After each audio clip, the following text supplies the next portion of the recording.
You're watching this very exclusive conversation with one UN diplomat at the helm of affairs, India's permanent representative to United Nations, Ma'am Ruchira Kamboj. Thank you very much for joining and talking to Doordarshan. No, my pleasure, and my greetings to all viewers in India on a very windy afternoon here in New York. Windy, Sunday, pleasant afternoon here in New York, and we bring to you, in fact, we're very honored to bring you this special conversation from the place which seems to be the center of world attention. We are talking about United Nations headquarters, lawns, which are going to play host to the 9th edition of International Yoga Day, where India and the Indian Prime Minister takes the center stage. Absolutely. First of all, congratulations to you and your team, ma'am. How are the preparations? Tell us more about it. Thank you so much. It is indeed a privilege. I think what is really unique about this event is that 9 years ago, as you would all know, the Prime Minister of India, Shri Narendra Modi, had envisioned this when, under his leadership and vision,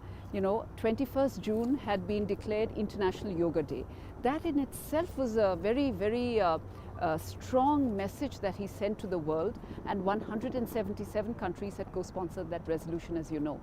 So this year, 9 years after the resolution was adopted under his leadership, he comes here to lead us in doing yoga. Now, how unique is that? Absolutely. And we must tell our viewers, ma'am, if you could just show our viewers the very lawns where I understand the preparations are taking place. Absolutely. Yes. So these are the prestigious north lawns of the United Nations headquarters by the East River, which is to your right. So a very tranquil and beautiful setting, not to mention the skyline of Manhattan. Yeah. So right there, you can see that the stage is being set up.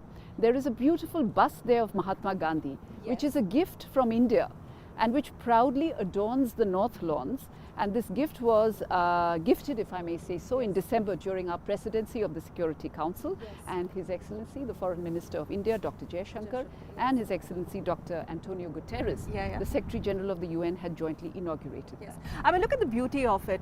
It is definitely historical.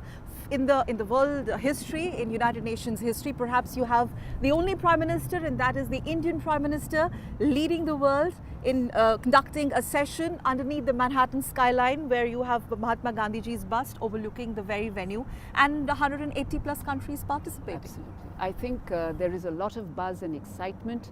People are looking forward to doing yoga with the Prime Minister. And I think what is very unique is we keep saying yoga is popular, yoga is popular. Of course it is popular, but this year we have added another layer. In that, the Prime Minister is himself leading the yoga, and this in itself is a measure of the popularity of the Prime Minister and also the standing of India as a country. Absolutely. And also a bit about the journey. 2014, that's when this happened, and now 2023, when you have the very Indian Prime Minister there taking the center stage, rather India taking the center stage at the UN. Well, the global message. Yes. I think in 2014 we had clearly mentioned that yoga is an ancient Indian tradition that belongs to humanity, and over the years we have seen that this transcends national borders, and it has truly become a global phenomenon. And I think this is what everyone's going to see. And one very important thing I think I should like to bring out is that yoga is also very much aligned with the UN Sustainable Development Goals. With its emphasis on health and well-being, it aligns with Goal 3 and also Goal 4 on education.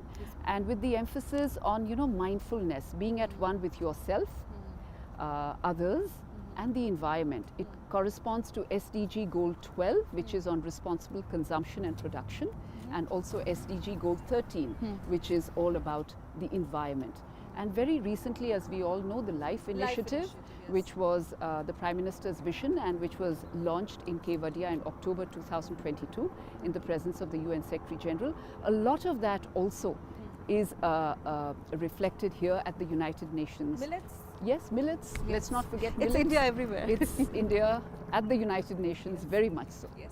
India, if I may be allowed to say, has literally taken over UN. I mean, we are going to see, reportedly, ma'am can tell us more about it, 180 plus countries participating, more than 190 plus, or perhaps something around that. Well, flags? I wouldn't put a number to it, but what I would say is everybody is participating. And yes, you talked about the flags. There will be a big burst of color, all the 195 flags. will be there in the lawns right there. I don't think the camera can see that, but you will see it that day. So I think that's a very powerful message in terms of multilateralism, and India is a very committed multilateralist, a founding member of the United Nations, and today a very powerful voice of the global south. This is something which is going to be hugely reiterated on 21st morning from the very lawns here, where the larger message that goes across, considering whatever is happening around the globe. Yes. Yeah? Oh, absolutely. I would agree with you. And you know, the one unique thing is that yoga is uniting all of us. People are here from different nationalities, different cultural backgrounds, but they have all come together as one, and this is being done through yoga. Tremendous amount of support that India continues to get at the UN level by and large, not only about the International Yoga Day, but otherwise we've seen, would you ma'am agree, that there has been a big shift. In a way, UN is looking up to India, not looking at India, and the world is looking up to India. Oh, I would agree with that, and I can give you two very recent examples. In March, April, we had fought an election to the UN Statistical Commission. We secured 47 out of 53 votes. And while I will not name countries, what I can say that the other countries were far, far behind. Okay. And very recently, just last week, a resolution on a memorial wall for fallen peacekeepers, those who have made the supreme sacrifice in the cause of peace. That resolution, which was an India-driven resolution, secured 190 co-sponsors. Okay. So this is sort of a testament to the faith that people have in India in terms of its intent and in terms of its leadership.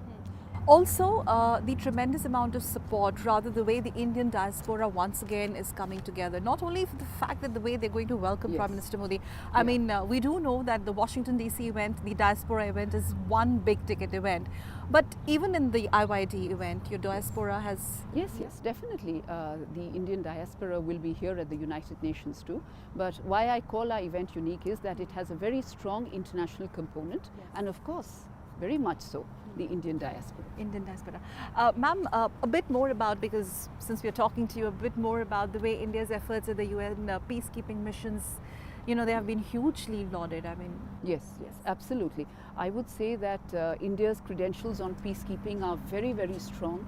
Since the very onset of peacekeeping in 1948, India has been a major troop contributing and police contributing country.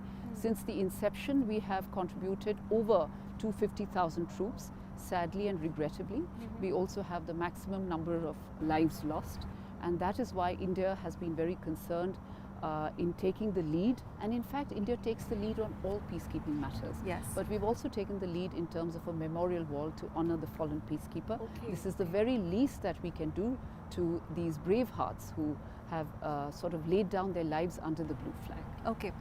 In a big first, now this is very unprecedented. I started by asking you how this is really going to create history.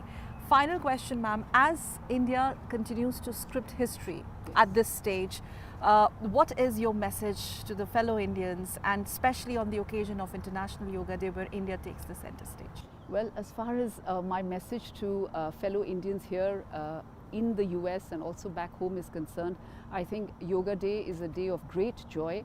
India has taken the lead in inscribing this at the United Nations. It is part of our tradition, our heritage, I would say our glorious heritage. And so therefore all of you, please do yoga for mind, body and spirit.